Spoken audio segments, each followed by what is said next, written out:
이재명 후보의 선거법 위반 상고심이 모레 5월 1일 오후 3시에 선고가 됩니다. 조금 전 대법원발 속보입니다. 다시 한번 말씀드립니다. 대법원이 이재명 민주당 대선 후보의 공직선거법 사건 상고심 기일을 지정했습니다.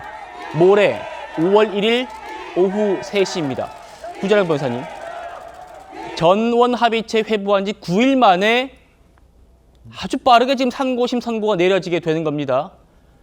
대선 후보 등록 전에 이재명 후보의 공직선거법 상고심 결과가 내려진다. 이 의미 어떻게 좀 받아들이고 계십니까? 사법부에서는 그 정치와 상관없이 사법의 본질에 맞게 행동하겠다 이런 결심이 서 있었고, 조희대 대법원장이 정치적인 논란을 최소화하기 위해서는 선거 후에 혹은 선거 인접해서 이런 건 안 된다. 차라리 빨리 하는 게 논란을 최소화할 수 있다. 이런 결심이 서 있었다. 이렇게 생각이 됩니다. 왜냐면은 전원합의체 회부했을 때 이미 다른 언론사에서도 단독 보도 나왔던 걸 보면은 조희대 대법원장이 만약에 피고인이 당선됐을 경우에 재판 정지되느냐에 대해서도 사전 리서치가 돼 있다. 이런 보도들도 나왔었거든요. 추후에 만약에 당선자에 대해서 재판을 진행한다? 이러면 이제 국가적 혼란이 더 초래되잖아요. 네. 그러니까 빨리 마무리해야 된다. 그리고 전원합의체는 사실 한 달에 한 번인데 벌써 3일에 걸쳐 2번을 했거든요.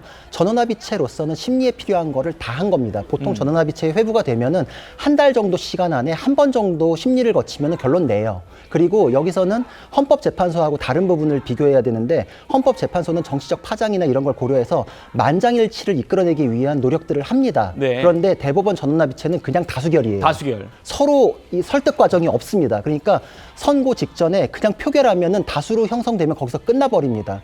그리고 정치권에서는, 특히 민주당에서는 뭐 무죄 확신한다 그러면서 박지원 의원이 정통한 소식통에 의하면 무죄 확정이라고 들었다 뭐 이런 얘기하는데, 그건 다 가짜입니다. 왜냐면은 지금 대법관들마저도 서로의 의견을 몰라요. 표결하는 그날 공개되고 그날 표결해가지고 결론이 나기 때문에 사전에 나는 이런 의견이기 때문에 뭐 표를 바꾸자, 땡겨와라 이런 게 없거든요. 예. 그리고 대법원장께서는 마지막까지도 자기네 결론을 내지 않습니다. 왜냐하면 관례적으로 지금 12명이 심리를 하는데 예를 들어서 6대5 정도 형성이 돼 있다. 그럼 6표가 이제 다수가 돼 있죠. 그럼 대법원장이 5표 쪽으로 안 가요. 네. 6대6이면 다시 심리해야 되잖아요. 그런 걸 안 만들기 위해서 7대5로 간다. 7대5로 갑니다. 그러니까 심지어 지금 대법원장의 결론까지도 안 나 있는 겁니다. 그럼에도 불구하고 5월 1일로 날짜는 잡았다라는 거는 심리에 필요한 내용들은 다 지금 준비가 돼 있다. 그렇군요. 그리고 만약에 유죄 취지로 파기환송이 될 경우에는 후보 등록과 관련해가지고 리스크가 생길 수 있잖아요. 정치권 논란이 생길 수 있으니까. 네. 그런 가능성도 고려해서 최대한 가능한 날짜로 땡기자. 그게 아. 5월 1일이다.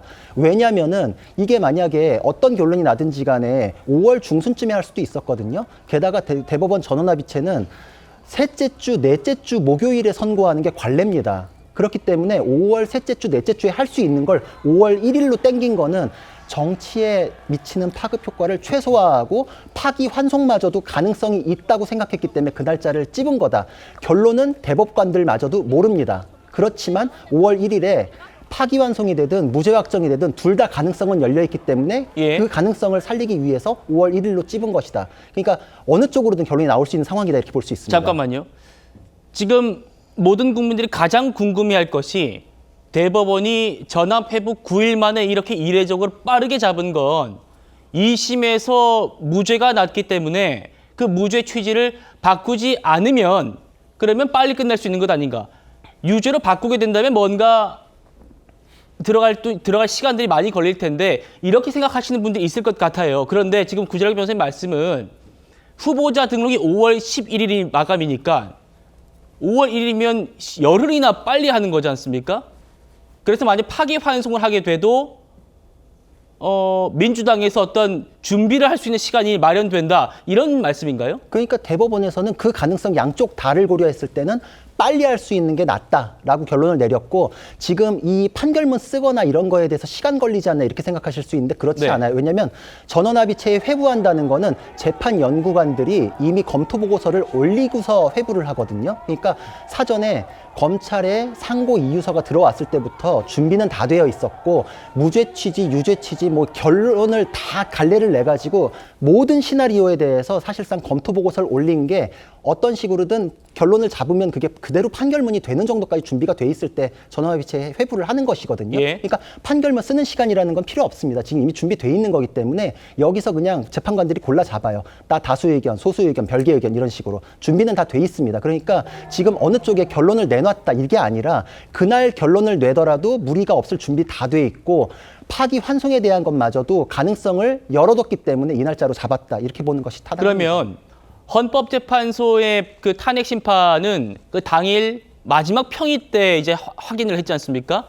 그러면 대법원 그 상고심은 최종 확정은 언제쯤이면 나오는 겁니까?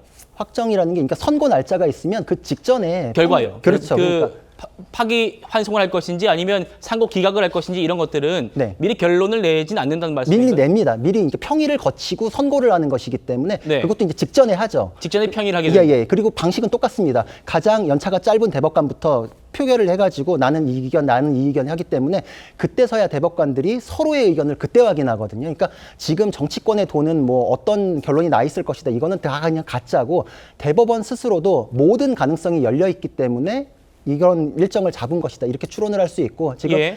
기존 판례하고 어긋나는 판결들이 많으니까 사법에 대한 신뢰가 떨어지고 여러분들이 이제 정치적인 이해관계 때문에 이런 판결이 나오는 게 아니냐 이런 의구심을 많이 갖고 계시잖아요. 근데 1심과 2심이 극명하게 달랐고 6개월 만에 끝나야 되는 1심이 26개월이 걸려버렸고 이런 것들을 다 시정할 수 있는 건 결국은 대법원입니다. 예. 조희대 대법원장은 결국은 이 모든 것에 대한 논란을 불식시키고 바로잡는 건 대법원이다. 그렇기 때문에 633 원칙에 따라서 지금 심리 기일도 잡았고 선고 날짜도 잡았다. 그러니까 결론을 어느 쪽으로 유도하는 거 이런 거는 찾아볼 수 없다. 이 일정은 양쪽 다 가능성은 열어둔 일정이다 볼 수 있습니다. 알겠습니다.